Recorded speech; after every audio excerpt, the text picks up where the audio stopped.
부활의 기쁨을 마음껏 찬양하지 못하고 안타까움을 함께 나누고 함께 기도했던 우리들이었습니다. 오늘 이 시간에도 우리가 주님께서 우리들에게 베풀어 주시는 놀라운 은혜를 다시 한번 되새겨보면서 부활의 그 놀라운 은혜를 다시 한번 우리 마음속에 새기는 귀한 시간이 되기 원합니다. 이렇게 세상을 보면 정말 너무나도 답답하고 너무나도 힘듭니다. 살 소망이 끊어졌다라는 그런 표현이 어쩌면 잘 맞을 수 있는 것 같습니다. 이런 상황에서 과연 우리가 소망이나 희망을 과연 얘기할 수 있을까? 그러나 우리 기독교 신앙적 관점에서 보면 분명히 이런 상황에서도 희망을 이야기할 수 있습니다. 아니, 우리 믿음의 성도들은 반드시 희망을 이야기해야 될 줄로 믿습니다.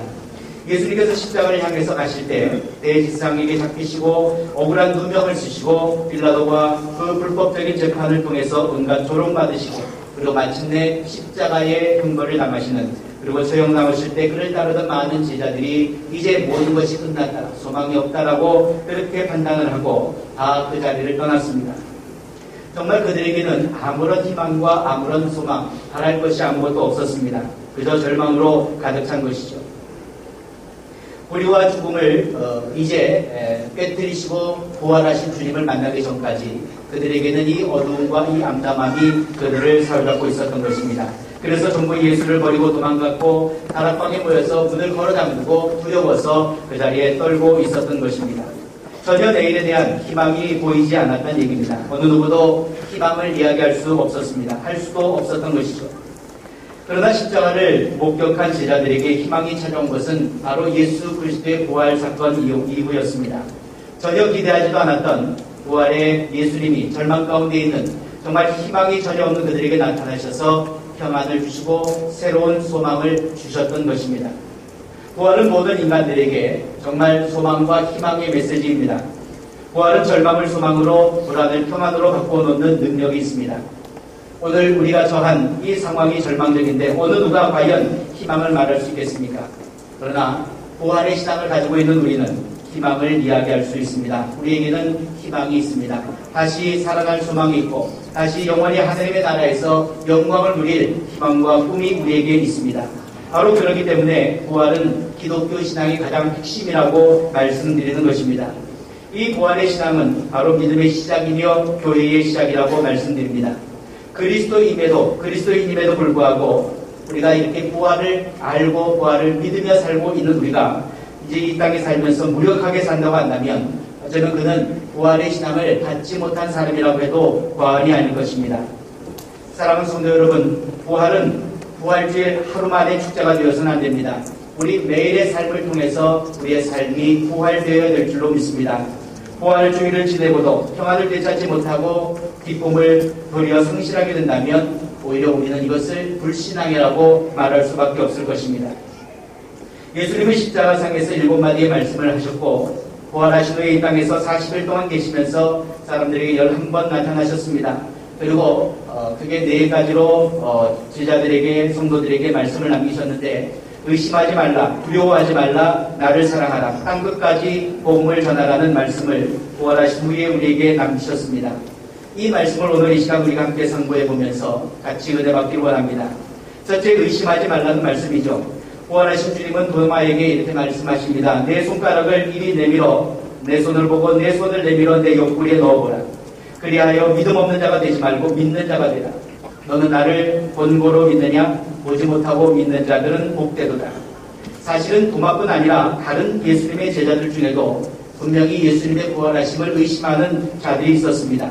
바로 그들에게 예수님께서 하신 말씀입니다. 사랑하는 성도 여러분, 예수님의 부활은 의심할 수 없는 사실임을 우리는 분명히 믿습니다.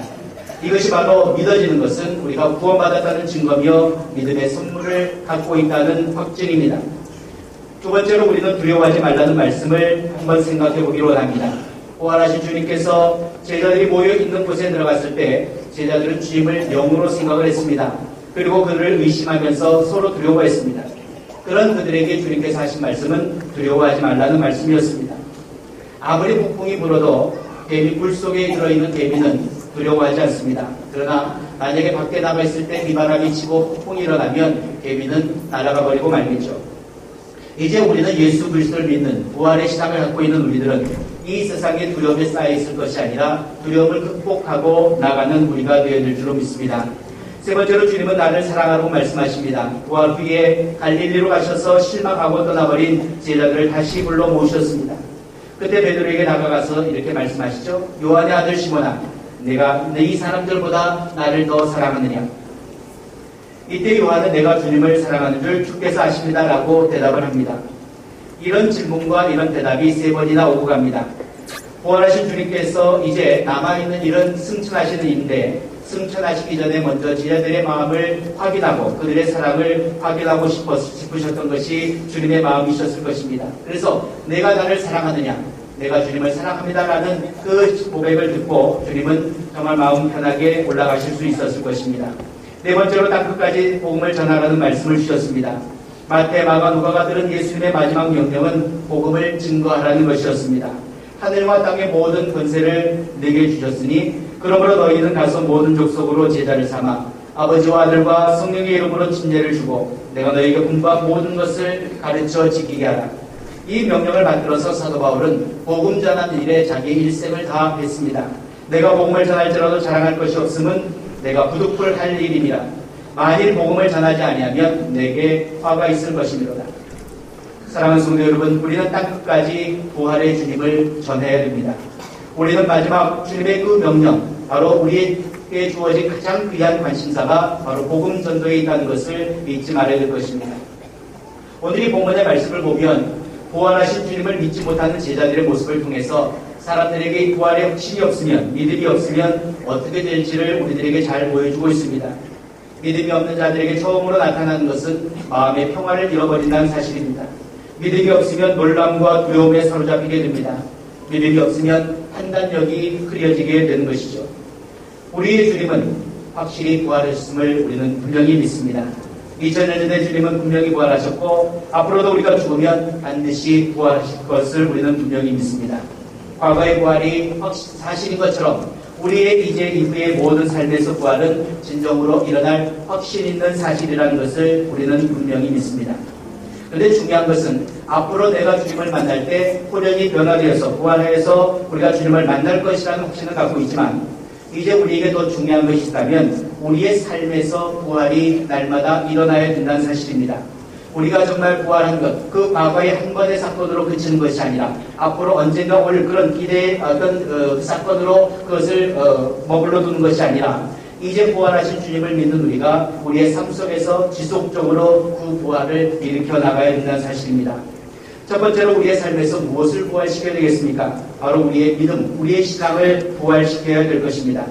어떤 분들은 신앙생활을 오래 했지만 점점 신앙이 죽어가는 분들을 우리가 볼 수가 있습니다.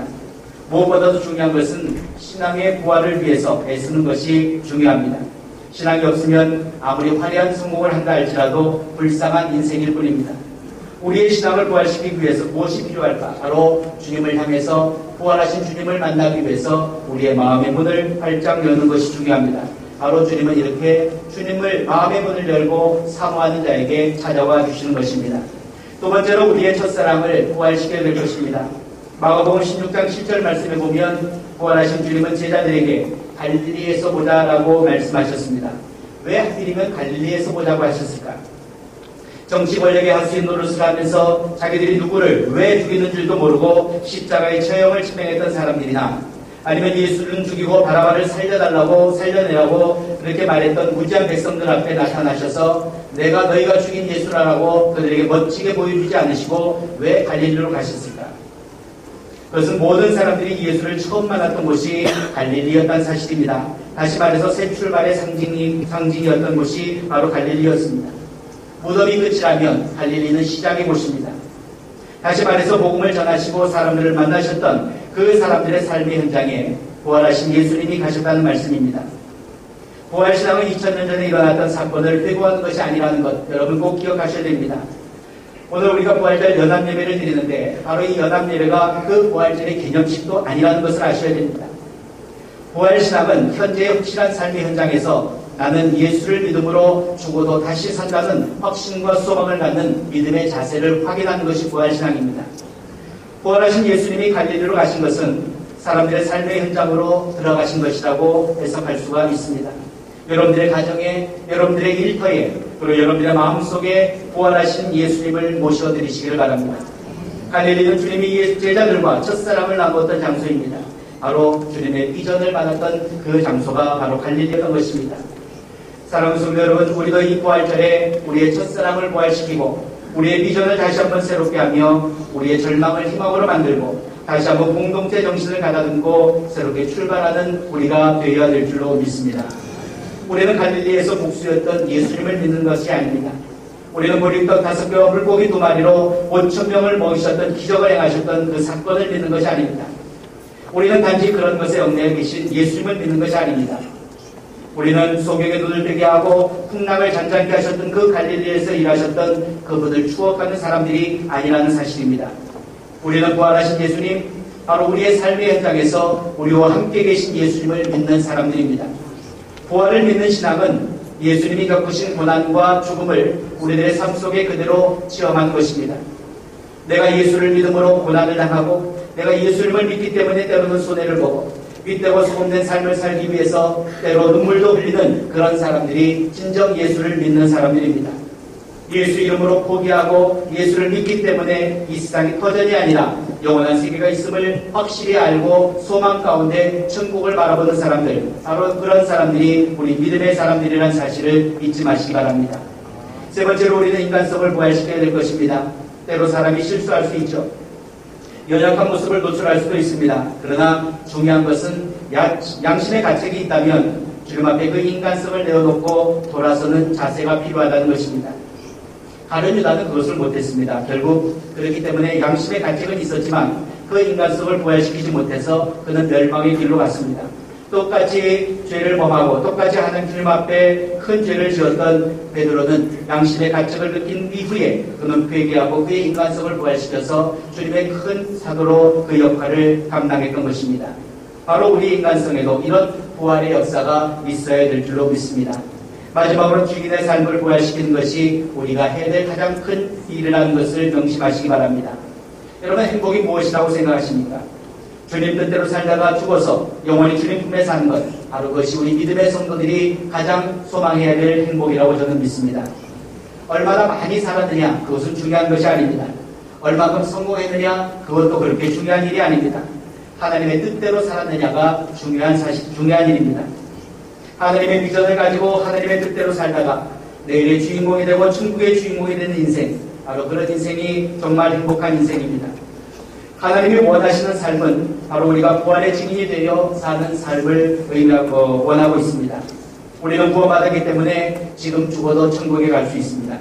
그러나 이 땅에 남아있는 많은 영혼들, 그 중에 아직도 예수 그리스도를 통해서 부활의 주님을 만나지 못하고 구원받지 못한 사람들은 결국 그들은 영원히 지옥에 갈 수밖에 없는 그런 불쌍한 존재들입니다. 그들을 주님 앞으로 인도해야 될 책임이 바로 저와 여러분들에게 있다는 사실입니다. 사랑하는 성도 여러분, 부활은 지금 우리의 현재적인 사건이요, 우리들 가슴 속에 예수님이 부활하신 채 들어있어야 된다는 사실을 잊지 마시기 바랍니다. 예수님은 부활하셨습니다. 부활하신 예수님은 권력과 부와 명예의 상징인 성에 계시지 않았습니다. 주님은 부활하셔서 아름답게 치장한 당시의 성에 있지 않았다는 말씀입니다. 주님은 바로 삶의 현장, 사람들을 만났던 곳, 사람들이 아파하고 눈물 흘리며 땀 흘리고 애쓰는 그 삶의 현장인 갈릴리 사람들을 만나기 위해서 가셨습니다. 부활하신 예수님 우리의 삶의 현장에 바로 와 계신다는 사실을 믿으시기 바랍니다. 안식일 첫날 이른 아침 아직 어두운 때에 그가 말씀하시던 대로 예수님은 부활하셨습니다. 그리고 죄와 사망이 우글거리는 우리의 생활 중에 부활의 주님, 승리의 주님이 계시는 것입니다. 부활을 증거하는 말씀에 고린도전서 15장 58절에 보면 그러므로 내 사랑하는 형제들아 견고하며 흔들리지 말며 항상 주의 일에 더욱 힘쓰는 자들이 되라. 이는 너희 수고가 주 안에서 헛되지 않은 줄을 알미니라. 여러분, 세상의 삶 속에서 빛되고 소금된 삶을 살려고 애쓰고 수고하고 헛되지 않는 삶을 살아가시기를 바랍니다. 여러분들이 부활을 믿는다면 여러분들이 하는 모든 일들은 절대 헛된 생활이 아닐 줄로 믿습니다. 부활을 믿는 사람에게는 더 이상 낙심할 이유도 없습니다. 부활을 믿는 사람에게 바로 지금부터 시작이라는 소망이 우리에게 있습니다. 부활의 일자 복음의 행진을 시작하신 사랑하는 성도 여러분, 우리의 삶 속에서 구체적으로 부활해야 될 것들을 우리 마음속에 확실히 되새기면서 삶의 환희와 사랑의 행진을 이어가시는 귀한 성도님들이 다 되시기를 주님의 이름으로 축원합니다. 기도드리겠습니다. 고마우신 아버지 하나님, 감사와 영광을 하나님 앞에 드립니다. 죄로 죽을 수밖에 없는 저희들을 위해서